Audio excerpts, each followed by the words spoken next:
श्री शिवाय नमस्तुभ्यम। हर हर महादेव।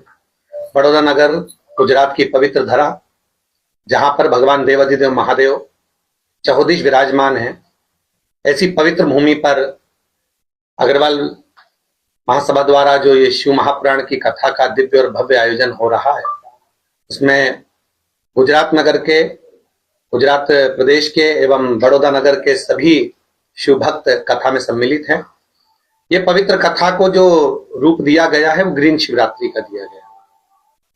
ग्रीन शिवरात्रि जो आने वाले महाशिवरात्रि है 15 फरवरी की, जिसमें सभी सनातनी भगवान शंकर को एक लोटा जल चढ़ाते हैं, शिव की आराधना करते हैं, साधना करते हैं, भगवान शंकर की भक्ति करते हैं। उन सभी शिव भक्तों के लिए एक शिव हमारे प्रकृति के देवता, और उन प्रकृति के देवता के लिए एक वृक्ष जो आज के समय में पर्यावरण दूषित हो रहा है, नदियां तालाब साफ नहीं है, जल साफ नहीं है, जिससे रोग उत्पन्न हो रहे हैं, तो उन्हीं सब तकलीफों को मिटाने के लिए एक प्रयास किया जा रहा है कि शिवरात्रि को वृक्षारोपण के साथ में ग्रीन शिवरात्रि के रूप में मनाया जाए।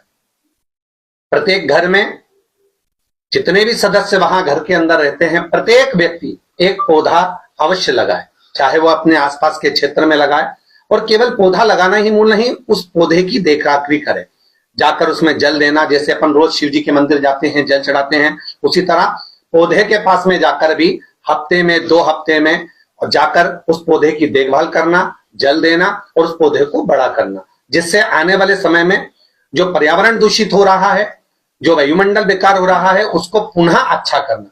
क्योंकि शिव केवल पाषाण में ही नहीं, शिव प्रकृति में बसे हुए हैं। जल तत्व में शंकर हैं, थल तत्व में शंकर हैं, वायु तत्व में शंकर हैं। इसलिए शिव को, प्रकृति को शुद्ध रखना, इसलिए 15 फरवरी सभी देशवासियों से निवेदन है कि वृक्ष अवश्य लगाएं और पूरे परिवार के समेत उस वृक्ष की देखरेख भी करें, जिससे हमारी प्रकृति शुद्ध हो और आनंदित हो।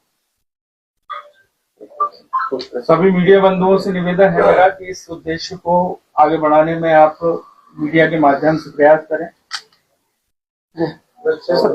वृक्ष जितने भी शिव भक्त इस पवित्र वाणी को श्रवण कर रहे हैं, उनसे भी निवेदन है और सभी मीडिया बंधुओं से भी निवेदन है कि इस उद्देश्य को जनमानस तक पहुंचे, जिससे आने वाली शिवरात्रि ग्रीन शिवरात्रि के रूप में रहे और जगह जगह वृक्षारोपण हो।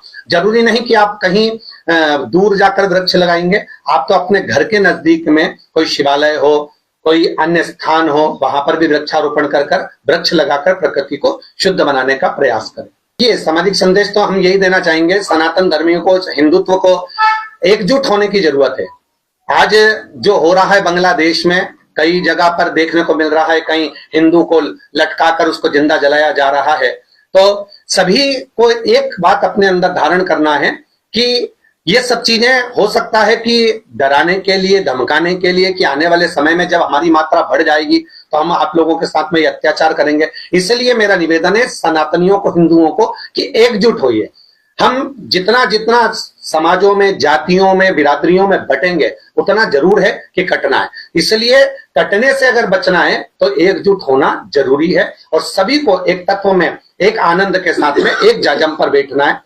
यहां तक कि हम कहेंगे समरसता का भाव रखिए, परिवार में एकजुटता रखिए। आप जितने बड़े परिवार में रह रहे हैं, उस परिवार में रहकर एक साथ बैठकर हफ्ते में 2 हफ्ते में एक साथ बैठकर भोजन करें, जिससे अपने एक दूसरे के विचार हम लोगों के भीतर आए। मैं तो कहूंगा, दिल्ली हो चाहे पूरा देश हो, आज के समय में वृक्ष लगाने की बहुत जरूरत है। कहते हैं करोड़ों करोड़ों वृक्ष की जरूरत आज पृथ्वी को है। जल स्तर नीचे जा रहा है, वायुमंडल शुद्ध नहीं हो पा रहा है, छोटे छोटे बच्चों को अटैक आ रहा है, कैंसर जैसी बीमारी पकड़ रही है, कहीं लीवर किडनी बेकार हो रहा है। तो जितने भी, चाहे दिल्ली के वासी हो, चाहे पूरे भारतीय वासी हो, मेरा सभी से निवेदन है कि वृक्षारोपण के माध्यम ही एक ऐसा माध्यम है जिसके कारणवश प्रकृति जब हरी भरी होगी तो हमारा जल स्तर भी बढ़ेगा और साथ में वायुमंडल भी शुद्ध होगा। तो जितने दिल्ली वासी हो चाहे क्षेत्रवासी हो, वो वृक्षारोपण करें और अपने आसपास के वायुमंडल को शुद्ध करने के लिए, जैसे अन्य पौधे होते हैं, तुलसी का पौधा है, बेलपत्र का पौधा है, शमी का पौधा है, अशोक का पौधा है, ऐसे पौधे लगाएं, नीम का पौधा है, ऐसे पौधे लगाएं जिन पौधों के माध्यम से हमारा वायुमंडल अच्छा है।